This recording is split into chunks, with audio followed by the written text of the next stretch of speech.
Welcome, bosses. In this video, we'll show you how to set up your frequently asked questions section of your page. So you go to your dashboard, log in, click the facts section, and you'll see I already set up a couple. Let's add one more. Just put in a question. I just wrote a book and love a blurb from you. Is that something you would do? Just put for sure. Please send me a copy and give me a couple of weeks to get back to you. And we'll save the FAQ. And then we'll view your page. And we'll see that you now have a frequently asked questions section.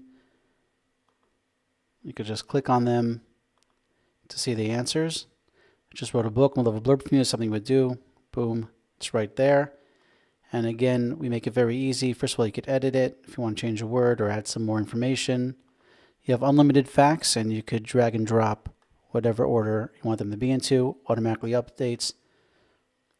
So you'll see that now just wrote a book and we'll love your blurb is now at the top.